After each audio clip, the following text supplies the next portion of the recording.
Bonjour, bienvenue sur RDJU, la radio qui forme, informe et divertit. Vous êtes en compagnie de Bruno pour cette seconde émission sur l'information. Aujourd'hui, nous traiterons de la désinformation, du canular et des fake news. Nous sommes en compagnie de Sultan. Salut tout le monde. De Franck. Ouais, je bien ou quoi? De Mélina. Coucou. Et de Maëlys. Bonjour. Avant de parler de la désinformation, on va peut-être faire un rapide rappel sur l'information. Mélina. L'information, c'est un renseignement sur quelqu'un ou sur quelque chose. Le rôle de l'information est d'être l'élément de connaissance qui peut être collecté, traité, conservé ou communiqué. Une information implique à avoir une réaction comme pour le cas du coronavirus où tout le monde a réagi en mettant le masque, plus tous les gestes barrières pour éviter de l'attraper. Merci Mélina. Et donc ce que tu dis, c'est qu'une information appelle forcément une réaction. Mais est-ce toujours le cas? Non, il y a le cas de l'infobésité. Oui, de quoi s'agit-il? C'est une surcharge informationnelle, un concept désignant l'excès d'informations qu'une personne ne peut traiter ou supporter sans nuire à elle-même ou à son activité. C'est une surcharge d'informations qui nous met dans un état où nous ne savons plus comment réagir. Un exemple peut-être. Franck, une idée? C'est l'histoire de notre ancêtre qui allait à la chasse et sur la route il croise un lion. Du coup il a quatre échappatoires, donc la rivière, mais le problème c'est quoi, c'est qu'il ne connaît pas la profondeur de la rivière, donc forcément ça lui fait peur. Et le deuxième, donc le rocher étant trop petit, il sait très bien qu'il va se faire bouffer par le lion. Donc puis ensuite il y a les deux arbres, un qui est trop petit mais bien proche, et un qui est très grand mais très loin, quoi. Du coup en pensant à ces quatre échappatoires, il va finir par se faire bouffer. Trop d'informations d'un seul coup. C'est ça l'infobésité. Merci. Exactement. Merci Franck. Puisqu'on va parler de la désinformation, du canular et du fake news, peut-être serait-il temps de voir la structuration de l'information. Maëlys ? La structure d'une information est essentielle à la compréhension et à une bonne diffusion de celle-ci. On peut utiliser les mots interrogatifs pour faciliter la tâche. Par exemple, qui, quoi, comment, pourquoi, où et quand. Merci Maëlys. Un exemple peut-être ? La série Jane the Virgin. Bonne nouvelle pour les fans de Jane the Virgin, produit par Warner pour cette télévision. La 5e saison arrive le 31 décembre 2019 sur Netflix, car les premières saisons ont eu un tel succès. Pour qui on a Warner Bros Télévision, Jane the Virgin, comment diffuser sur Netflix, pourquoi? Parce que les premières saisons ont bien fonctionné, du coup ils en fait une 5e, ou aux États-Unis, et quand elle sort le 31 décembre. Je te remercie Maëlys. De rien. De rien. Alors, maintenant qu'on sait à peu près comment est structurée une information, comment fait-on pour la vérifier, cette information, pour être sûr qu'elle est correcte? Maëlys, toujours? On peut se poser plusieurs questions, comme qui est l'auteur de l'information? Est-ce que c'est un site connu? Après, il faut se fier aux médias reconnus comme l'Internaute, Le Figaro, Le Monde, Le Parisien. Et après, il faut toujours chercher la source.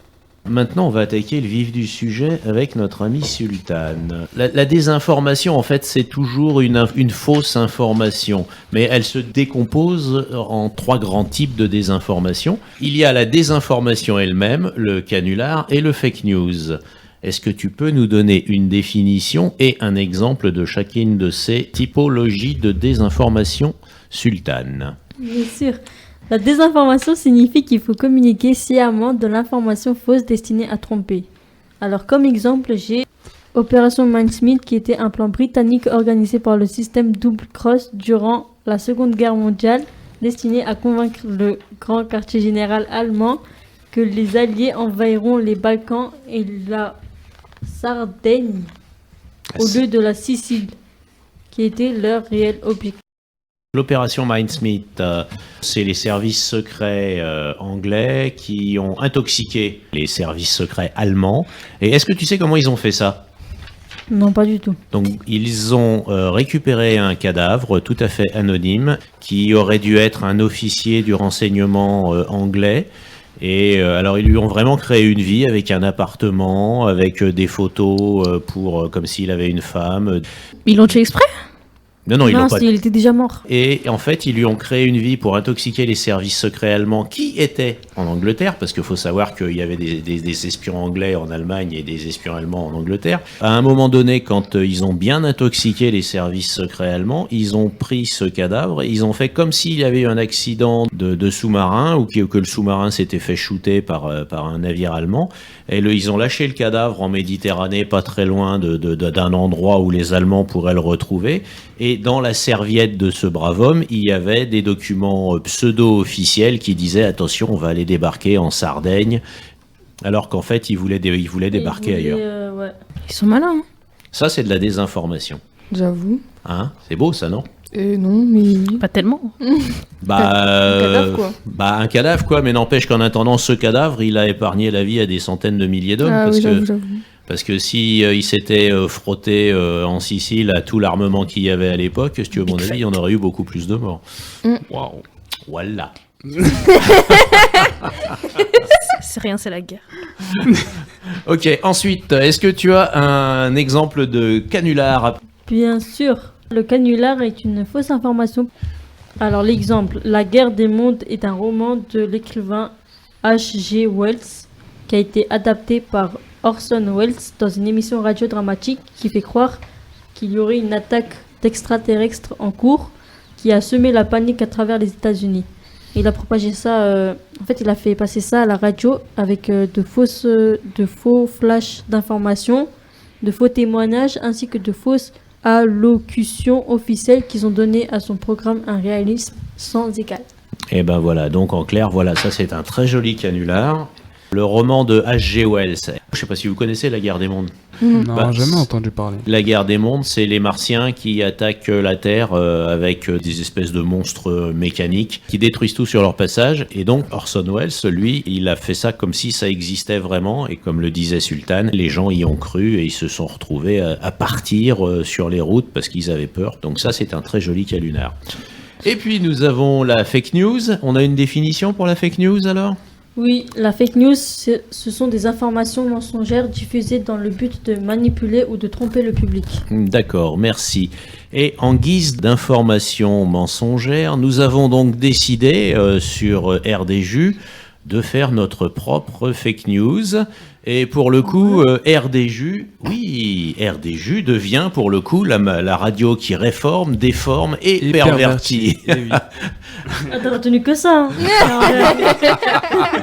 Allez, on y va, on continue. C'est à toi, Franck. Une équipe internationale de paléontologues composée de Brigitte Sénut, professeure au Muséum d'Histoire naturelle de Paris, de Robert Bakken, enseignant à l'université privée de Johns Hopkins, et de Stefan Bengtsson, zoopaléontologue et conservateur en chef de paléontologie au sein du Muséum suédois d'Histoire naturelle, ont fait une surprenante découverte. Un fossile qui serait le chaînon manquant entre les ovipares et les mammifères. Le fossile aurait été retrouvé il y a 3 mois, le 18 juin 2020, dans le désert du Colorado, près de l'endroit où a été découvert les dents de tyrannosaures en 1874. D'après le zoopaléontologue Stefan Bengtsson, la créature était omnivore et dépourvue de dents, il écrasait donc sa nourriture à l'aide de sabots armés de fines griffes tranchantes. L'animal étant amphibien, il pouvait aussi bien chasser sur la terre que dans la mer. Il possédait une longue nageoire dans le bas du dos, lui permettant de nager. Et Brigitte Sénut déclare « L'animal avait un excellent système de défense. Il était pourvu d'une longue fourrure épaisse et piquante, recouverte d'une substance urticante qui le protégeait lorsqu'il se recroquevillait tel un hérisson. L'animal semble être un croisement entre un castor et un ours, et un porc-épic. Il pouvait pondre en moyenne 3 œufs dans un nid fabriqué près de l'eau. Après l'éclosion des œufs, les jeunes commençaient à téter leur mère. Comme le suggère un fossile de petit retrouvé près de ce qui semble avoir été un nid, les enfants n'ont ni poils, ni nageoires, ni griffes. Les découvreurs ont baptisé l'animal l'Amphibilius monestrialum.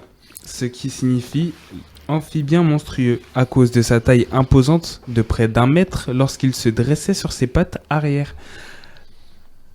C'était RDJU, la radio qui déforme, réforme et pervertit. Merci Franck. Et bravo pour cette fake news.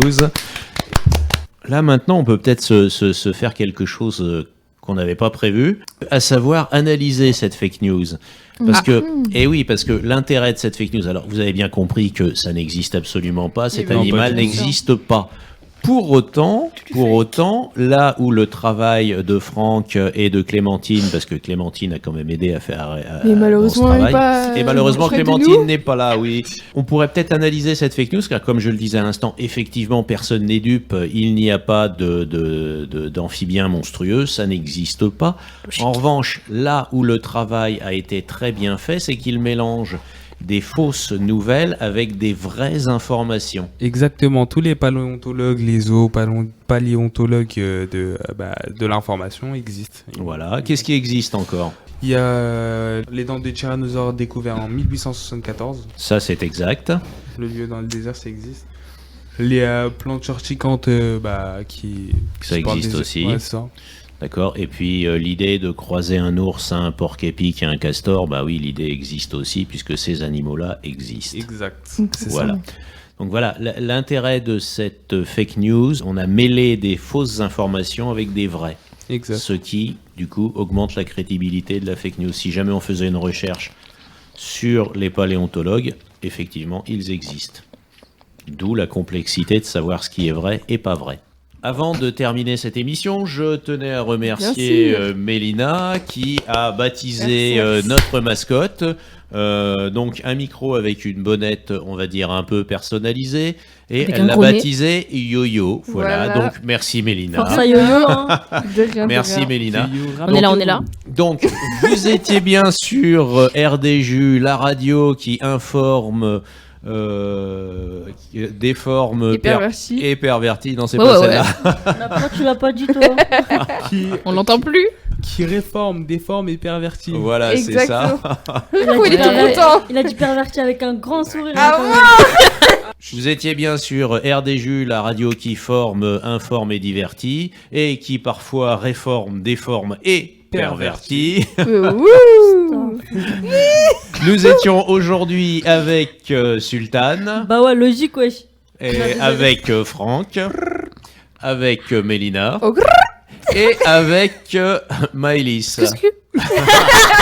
Elle est trop timide. Allez, on se fait un au revoir commun. Allez, 1, 2, 3. Au revoir.